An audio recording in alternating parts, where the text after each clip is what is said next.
कहा जा रहा है कि आगे आने वाले सालों में एआई लाखों लोगों की नौकरी खत्म कर सकती है। क्या ये सच है? क्या सच में रोबोट हमारी जगह लेने लगेगा? इसी वजह से बहुत से लोग सिर्फ एक ही सवाल पूछ रहे हैं, क्या हमारी जॉब भी खतरे में है?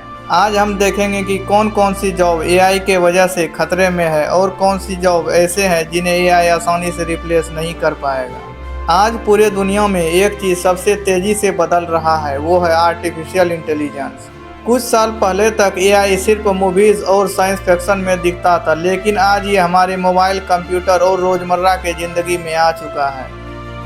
चैटबॉट्स लोगों से बात कर रहे हैं, एआई इमेज बना रहा है और कई काम जो पहले इंसान करते थे अब मशीन करने लगी है। इसी वजह से बहुत से लोग ऐसे सवाल पूछ रहे हैं, क्या हमारी जॉब खतरे में है? सच यह है कि कुछ जॉब ऐसे भी हैं जो सच में खतरे में है, लेकिन कुछ जॉब ऐसे भी हैं जिन्हें एआई आसानी से रिप्लेस नहीं कर पाएगी। सबसे पहले बात करते हैं उन जॉब की जो एआई के वजह से प्रभावित हो सकती है। तो पहला जॉब है data entry job. Data entry का काम बहुत सिंपल और रिपीटेटिव होता है। एक्सेल में नंबर डालना, फॉर्म भरना, रिकॉर्ड्स मेंटेन करना। एआई अब डॉक्यूमेंट को स्कैन कर खुद डाटा पढ़ सकता है और ऑटोमेटिकली सिस्टम में डाल सकता है। इस वजह से कई कंपनीज अब डाटा एंट्री के लिए लोगों के जगह ऑटोमेशन टूल का इस्तेमाल कर रही है। तो दूसरा है कस्टमर सपोर्ट कॉल सेंटर। पहले कस्टमर सपोर्ट के लिए लोगों को कॉल सेंटर में काम करना पड़ता था, लेकिन अब बहुत सारी कंपनी एआई चैटबॉट का इस्तेमाल कर रही है। ये बोट 24 घंटे काम कर सकते हैं, छुट्टी नहीं लेते और बेसिक प्रॉब्लम तुरंत सॉल्व कर देते हैं। इसका मतलब यह नहीं कि सारे कॉल सेंटर्स खत्म हो जाएंगे, लेकिन सिंपल सपोर्ट जॉब्स कम हो सकती है।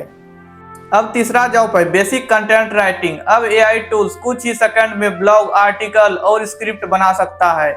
इसका असर उन लोगों पर ज़्यादा पड़ रहा है जो सिंपल कंटेंट राइटिंग करते हैं, लेकिन क्रिएटिव राइटिंग, स्टोरी टेलिंग और रिसर्च बेस्ड राइटिंग अभी भी इंसान बेहतर कर सकता है। अब चौथा जॉब है basic graphic design. Poster, thumbnail, लोगों में सब एआई टूल्स का इस्तेमाल कर रहे हैं। पहले जो काम घंटों में होता था अब कुछ क्लिक्स में हो जाती है, इसलिए बेसिक डिजाइन जॉब्स कम हो सकती है।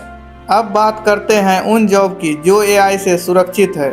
तो इसमें से पहला जॉब है डॉक्टर का। एआई मेडिकल रिपोर्ट्स एनालाइज कर सकता है, लेकिन पेशेंट को समझाना, डायग्नोसिस करना और डिसीजन लेना अभी भी डॉक्टर का काम है, क्योंकि यहाँ ह्यूमन जजमेंट और रिस्पॉन्सिबिलिटी बहुत इंपॉर्टेंट होती है। अब दूसरा जॉब है इंजीनियर्स की। सिविल इंजीनियर, मैकेनिकल इंजीनियर्स और फील्ड इंजीनियर्स को रियल वर्ल्ड प्रॉब्लम सॉल्व करनी पड़ती है। कंस्ट्रक्शन साइट, मशीन्स और इंफ्रास्ट्रक्चर का काम सिर्फ कंप्यूटर से नहीं हो सकता, इसलिए इंजीनियरिंग जॉब्स अभी भी काफ़ी सुरक्षित माना जाता है। अब तीसरा जॉब है जो एआई से सुरक्षित है, इलेक्ट्रीशियन और टेक्नीशियन। घर की वायरिंग, मशीन रिपेयर, प्लम्बिंग या मैकेनिकल रिपेयर, ये सब प्रैक्टिकल वर्क है जो एआई नहीं कर सकती। ये सब प्रैक्टिकल वर्क है। एआई सॉफ्टवेयर बना सकता है, लेकिन हाथ से काम करना अभी भी इंसान को ही पड़ता है।